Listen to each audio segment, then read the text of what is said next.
Welcome to the Cognition Courier. As I said, today is time to rank Enlightened cards from Chronic of the Godslayer. Before starting with that, I want to clarify some things. These ranks are not completely objective, they are just my opinion based on the outcome of my games. As you can see on the screen, I almost have 500 of games completed, and the majority of them are 1v1. Because I feel that is the less random and more skill-based way to play, it also is the quickest mode. I really don't play games with duration shortest than 3 days because those requires more attention to not get a forfeit. So if you want to play with me, just invite me. Next week I will explain how I think that's the best way to calculate your win rate. Now, this is the Enlightened ranked for CotG. At the 10th spot is Osea the Censored, the Peerless, as well as the Lifelong Heroes acquire other heroes without accumulate his runes with other cards. The Enlightened likes to kill monsters without cooperation. This hero can almost kill any monster in the expansion, so why is in the worst spot? Mainly because its rune cost, being at 6 cost hero, makes it difficult to buy and it must compete with other cards at the same cost when you think on buying it. And a good use of it is to kill a 5 or 6 monster, but if you see that your opponent bought Osea, you should try to kill or banish all those monsters so your opponent doesn't take profit from him. And the only unbanishable monster on the expansion is a 7 power, so Osea cannot even collaborate to kill it. In the number 9 is Arca Templar, the front of the box. A small version of Osea, being a 4 rune 3 honor hero that defeats 4 power monsters. There are a couple of reasons why this is over his big brother while doing the same. First, this costs less than 5 runes, so you can buy it on the first cycle. Other is that in the expansion are only 9 5 or 6 monsters, but 18 3 or 4 monsters. Then twice as many times you are killing the same monster but 2 runes cheaper. Also, it doesn't feel as bad killing a cultist with Templar than with Osea. Lastly, they are the same honor value, and 3 honor for 4 runes is a nice trade in the last 2 turns of the game. At the 8th spot is Master Delta, 7 cost 3 honor hero that gives you 3 draws. Drawing 3 cards is insane, so I understand if you are surprised, but for me, all the other cards are better than this one, at least in relation to its run cost.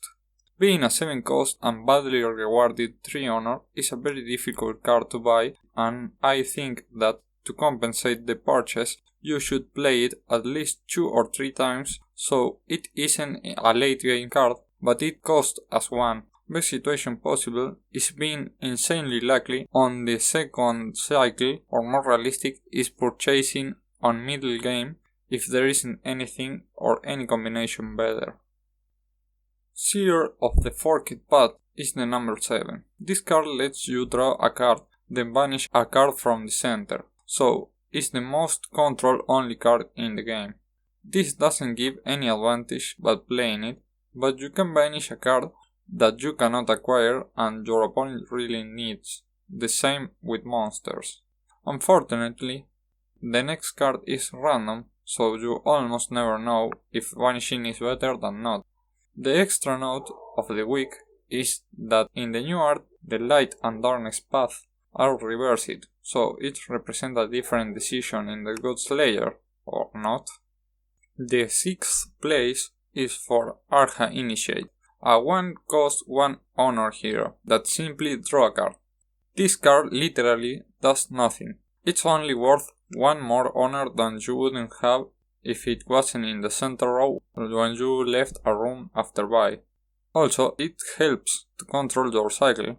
There are 2 void cards that work better with cards on the discard pile, so if you can control when you can shuffle your deck, you increase the value of those cards. Twofold Ascara is the 5th card from the best. is a 4-rune 2-cost hero that has a singular effect that reads as follows. Copy the effect of a hero played this turn. This is the most versatile card on the game. In most cases, this could be a mystic or an infantry, but in better cases, you can copy a more expensive hero and make a card very worth it. As an advice, I will never buy this card as the first card on the game. I really don't like it until mid-game, when it's likely to have another 4 or near cost hero in your hand. In 4th place is Aesthetic of the Lidless Eye, also known as Pot of Greed. I don't know what this card does, but it's a 5-cost 2-honor hero that when I play it, I end with 1 more card in my hand.